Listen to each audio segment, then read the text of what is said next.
Wrestling Pro News fans, what unfolded after Clash in Paris has turned into one of the most explosive turning points in WWE history, and the fallout is still sending shockwaves through every corner of the company as the aftermath of the assault on Roman Reigns has unleashed a storm so violent that even Triple H himself, a man who has lived through every brutal era of professional wrestling, could not contain his fury. And if you thought the savage ambush of the Tribal Chief was the end of the story, then you are about to discover just how wrong you were, because what came after was nothing less than a nuclear response from the game, a reaction so fierce and so personal that insiders say it might redefine the very future of WWE as we know it. And before we dive deep into every detail of Triple H's shocking and volcanic reaction to the carnage in Paris, make sure you smash that subscribe button, hit the notification bell, and join the Wrestling Wildcards family, because this is the kind of breaking news and behind-the-scenes chaos that changes everything, and you don't want to miss a second of what's coming next. Let me set the scene for you. Roman Reigns had just gone to war against Bronson at Clash in Paris, a match that showcased once again why he is the face of this industry and why he has earned the title of Tribal Chief. And though he survived the battle and stood tall in victory, celebrating after a grueling contest that tested every ounce of his endurance, what came next was so vile, so calculated, and so beyond the boundaries of sportsmanship that it left fans around the world gasping in disbelief, because the celebration was cut short when Bronson and Bron executed a coordinated assault on Reigns that was more than a post-match beatdown. It was a deliberate attempt to shatter his body and his career, and the sickening sight of the longest reigning Universal Champion, the man who headlined 4 straight WrestleManias, being stretchered out of the Paris La Défense Arena while 20,000 French fans looked on in stunned silence will go down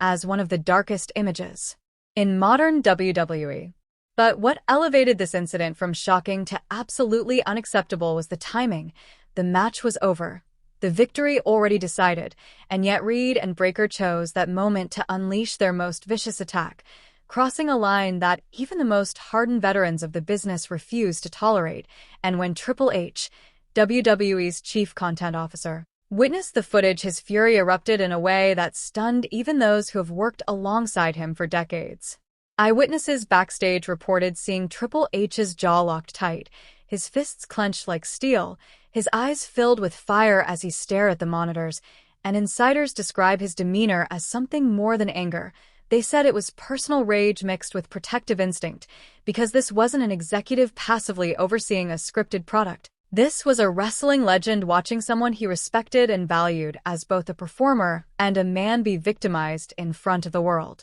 Without hesitation, Triple H immediately summoned WWE executives into what is already being described as the most heated emergency meeting in company history, pacing the room, barking orders, calling Stamford headquarters directly, demanding answers and accountability on the spot, and delivering a thunderous warning with one unforgettable declaration: "This is not how we do business in my WWE." And when he emphasized the word "my," everyone in that meeting understood the gravity of the moment. Because when the King of Kings claims ownership like that, careers are about to be made, destroyed, or reshaped forever. Reports confirm that Triple H demanded to know why security failed so catastrophically, why Reed and Breakker weren't instantly removed from the arena, and why such a coordinated ambush was allowed to unfold without intervention. But beyond the immediate questions, it was the broader implications that fueled his rage. As insiders reveal, he told his team, "If we allow this level of brutality without consequences, then we're telling the roster that anything goes, and that's not the WWE I'm building." And those words hit like a sledgehammer because they signaled a cultural shift. Veteran executives scrambled to take notes as Triple H laid out his vision and began drafting what insiders are now calling the Paris Protocol, a sweeping set of new guidelines designed to protect performers after matches, close loopholes that allow post-match ambushes, and re-establish WWE's balance between high-octane entertainment and the safety of its superstars. The locker room buzzed with rumors within minutes of his emergency meeting ending, and sources say the atmosphere backstage has been nothing short of tense. divided into two camps, with some praising the game for finally drawing a hard line against unchecked violence and others whispering that he may be softening the edge of WWE's product. But everyone agrees on one thing. When Triple H reacts like this, the ripple effects will reshape careers. It is no coincidence that Bronson Reed and Bron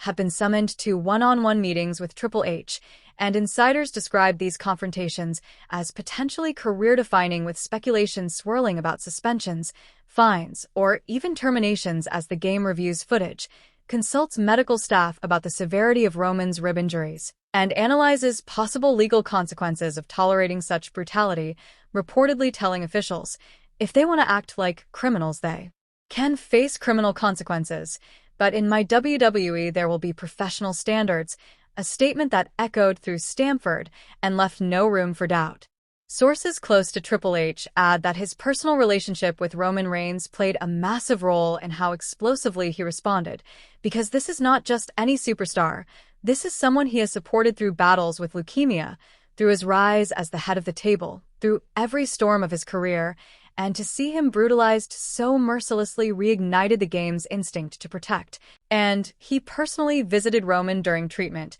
reportedly telling him, "This happened on my watch. So fixing it is my responsibility." Words that carry a rare weight when spoken by an executive who has lived through the Attitude Era, Evolution, and countless wars inside the ring. Insiders are now buzzing about the possibility that Triple H could even make a groundbreaking public statement, stepping outside of kayfabe to address the WWE Universe directly about this attack, about the new standards he is implementing, and about the culture he intends to establish moving forward, which would be an unprecedented move in modern WWE, but one entirely in line with the seriousness of this moment. The ripple effects are already being felt. Veterans are warning younger talent that careers hang in the balance when the game is this furious. Industry insiders are watching to see whether this becomes a precedent for sports entertainment around the world, and rival promotions are quietly observing how WWE handles its most dangerous crossroads in years. What we are witnessing is not just fallout from an assault, but the moment that may define Triple H's tenure as WWE's creative leader, because he is drawing a clear and permanent line between entertainment and attempted destruction, and that line is now etched into the very foundation of WWE's future. Bronson Reed and Bron thought they were making a statement by taking down the tribal chief, but instead they may have